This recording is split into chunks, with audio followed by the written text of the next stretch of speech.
मी या सगळ्या समोर जाहीर करतो, त्याच्या जर 20 लाखाच्या एफडी असेल तुम्ही जाहीर फाशी घे. आहे का दाखवा त्यांना एफडी किती आहे. कुठल्याच प्रकारचं नाही काही, काहीच नाही आहे. ज्या एफडी आहेत त्या अटॅच आहेत. त्या 75,000च्या एफडी आहेत त्या अटॅच आहे. त्याच्यावर एवढं मी आहे. आधीच आताही सांगतो ना, मी जाहीर फाशी घेईन त्याच्या 20 लाखाची एफडी त्यांना दाखवा. कुठल्याही प्रकारचा घोटाळा केलेला नाही आहे आणि पतसंस्था अगदी सुरळीत चालू आहे आणि कोणीही घोटाळा केलेला नाही आहे, कोणीच नाही. आणि लेखा परीक्षण लावण्याबद्दल तुम्ही दिरंगाई तुम्ही काही हे त्यात लागलं समजा परीक्षेचे पैसे भरावे त्यांनी, त्याची कंप्लेन आहे आम्हाला. मागणी त्यांनी केली, त्यांनी पैसे भरावे. दर वर्षाला आमचं ऑडिट होत असतं. तुमचं रेग्युलर ऑडिट होत आहे. आमचं रेग्युलर ऑडिट 98 ला नाही झालं, फक्त 99 पासून आमचं रेग्युलर ऑडिट सुरू आहे. डीडीआर मार्फत ऑडिट वर्ग आम्हाला क मिळालेला. अच्छा, डीडीआर मार्फत काही तुमच्या काही त्रुट्या वगैरे काही पेंडिंग काही नाही ना? नाही नाही, बिलकुल नाही. ते त्यांनी रिपोर्ट वाचून घ्या तुम्ही. आणि त्यांनी केलेले हे आरोप ते कशापैकी खोटे आहे.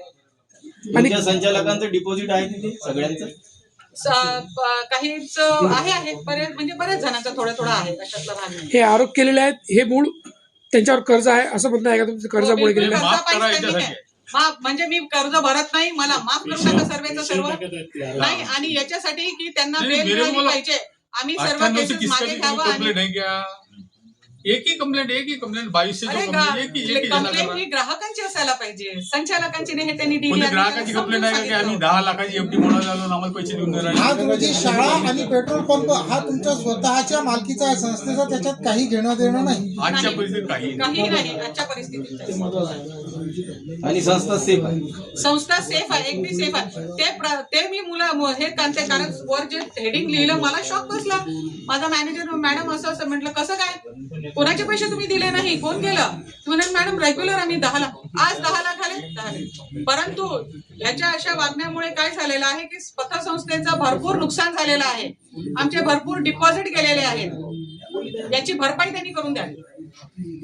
बँकेची बदनामी झाली किंवा यांनी पैसे बदनामी झाली. आता याबद्दल पतसंस्था किंवा संचालक मंडळ काही कारवाई करेल का संबंध? बिलकुल कारवाई करत त्यांना काढून फेकून देईल बाहेर. त्याच्यापेक्षा आम्ही याच्यात जाऊ ना, त्याची कंडिशनल बेल आहे, त्याच्यात काय करता येईल ते करू. ते पण करू आणि कंडिशनल बेल आहे ना. त्याच्या पर्सनल करू. आता त्याला बिलकुल पतसंस्थेतून काढून टाकायचं, कशाला ठेवायचं? असा संचालक काय कामाचे जे संस्थेची बदनामी करून मला सांगा, तुम्ही संचालक आहात म्हणजे तुम्ही संस्थेचे प्रोटेक्टर आहात की नाही?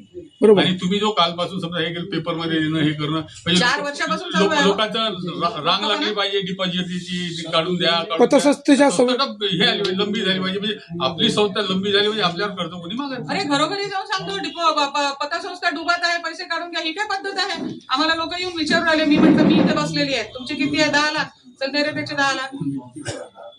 आजच 9 लाख कळायला आले. मी म्हटलं चल दे 9 लाख. काय प्रॉब्लेम आहे? आमचे कर्मचारी स्वतः हँडल करू, आम्हाला काही गरजच नाहीये संचालकांना, कारण आहे तेवढे देऊ शकतो आम्ही, अशातला प्रश्नच नाही आहे. पतसंस्थेच्या सभासदांना आणि ठेवीदारांना तुम्ही शेवटी काय सांगू इच्छिता? आव्हान काय शकता?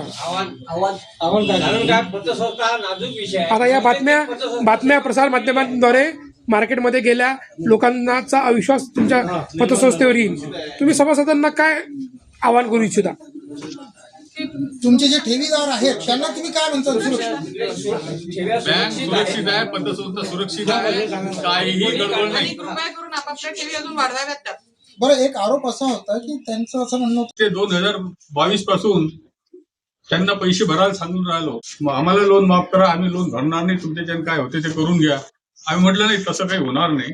संस्थेने असं म्हटलं की आमच्याच्यानं असं होणार नाही, लोन माफ कसं करायचं कोणाकडे? 2022 पासून सगळं आरोप करणं सुरू केलं. मग या संस्थेत असं आहे, या संस्थेत असं आहे. मला सांगा, तुम्ही 2004चे 5चे आरोप तुम्ही सुरुवातीपासून संचालिका आहेत त्या. आता काय परिस्थिती आहे की संचालिका जरी त्या असल्या तरी जे कंप्लेनंट आहे ते कोण आहे हे सगळ्यांनाच माहित आहे. काय कंप्लेनंट कोण आहे ते माहित आहे. त्या बाईला तर काही येत नाही, सहाय कशा करते, ठीक आहे, बाकी कंप्लेंट करणं सुरू केल्या. या संस्थेत असं आहे, ते तुम्ही पाहिले ते काय काय आरोप आहेत. या संस्थेत असं होते, या संस्थेत तसं होते, या संस्थेत तसं होते, आणि पैसे भरायचं नाव नाही. त्याच्यामुळे त्या कंप्लेंट त्यांनी सुरू केल्या आणि त्यांना ती पैसे भरायचे नाही म्हणून ते सगळे उपद्रव हे सुरू केलेले आहेत. मला सांगा, बाकीचा कोण संचालक त्यांच्यासोबत होता किंवा कंप्लेंट मध्ये कोणता संचालक त्यांच्यासोबत आहे? कोणच नाही. सगळे हे म्हणतात किंवा सगळे म्हणतात ना पैसे भरा, कोणाला ज्याच्याकडे